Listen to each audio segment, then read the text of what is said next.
Aujourd'hui dans le Bitcoin, clôture de semaine totalement banale. Il n'y a absolument rien à signaler. Circulez, monsieur, circulez.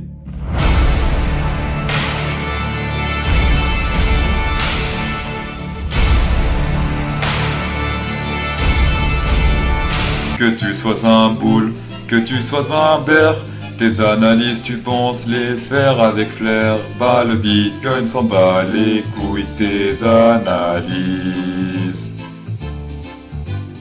L'intro c'était pour rigoler, hein. Là on vient de franchir l'infranchissable, on vient de tartiner l'intartinable, on vient de réaliser l'irréalisable. Là je suis sous le choc, honnêtement je suis sous le choc.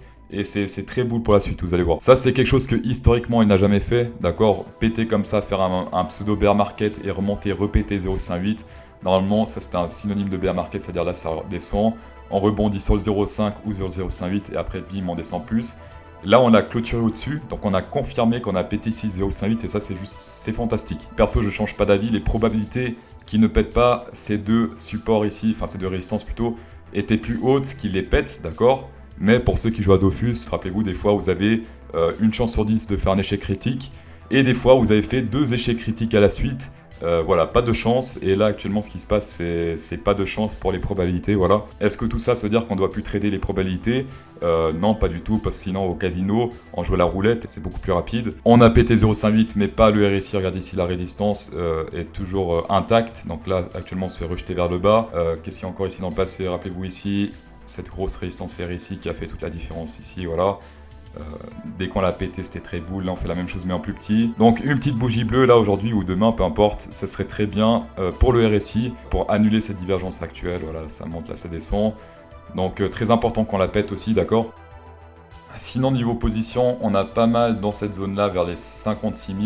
Dans cette zone-là, il y a pas mal de whales qui ont mis des positions de vente. Donc là, c'est théoriquement la prochaine résistance.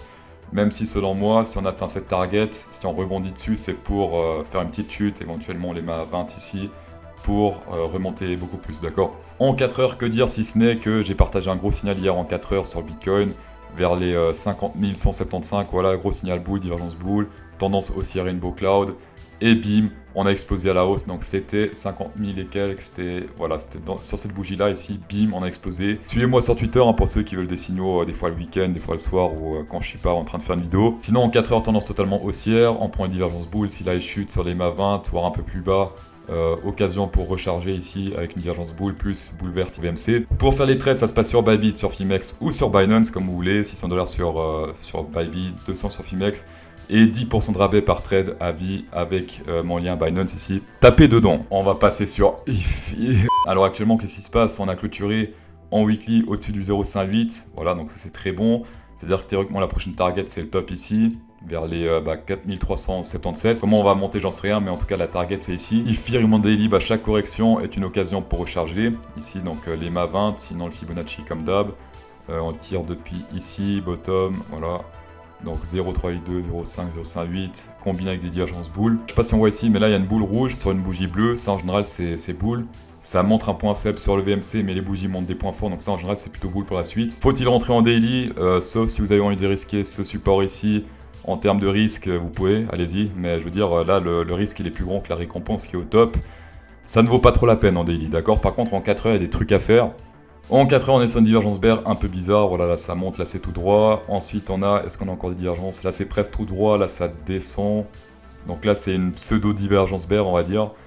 Par contre, on est sur une pseudo-divergence boule. Là ça monte et là c'est tout droit, plus ou moins.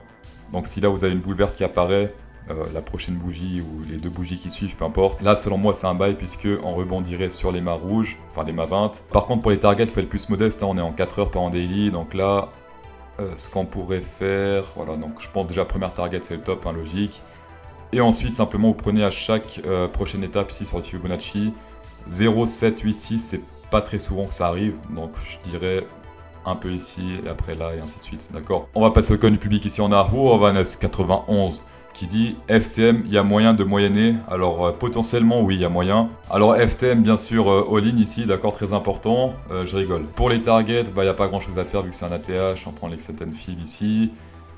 Théoriquement, prochaine target au niveau du FIB, c'est ici. Donc c'est 1,56, voilà. Par contre, fais gaffe ici, divergence bear potentielle. Là, c'est tout droit et là, ça monte beaucoup. Donc s'il y a une boule rouge, là, tu commences à vendre. Si t'es déjà dedans, hein, si t'es pas encore dedans, tu rentres pas, c'est beaucoup trop tard. Là, t'as raté l'ascenseur. Il y a d'autres coins à chercher pour monter l'ascenseur, mais là, c'est trop tard. Ici, ce que tu fais, tout simplement, t'attends la première boule rouge ici. Quand elle apparaît, bah, tu prends tes profits, en tout cas une grosse partie, parce que là, tu as fait beaucoup de bénéfices. Les zones de recharge potentielles ici, si tu fais comme ça, Fibonacci, c'est assez bas, hein, c'est ici vers les 0, enfin vers les 1, voilà, 0,99 ici.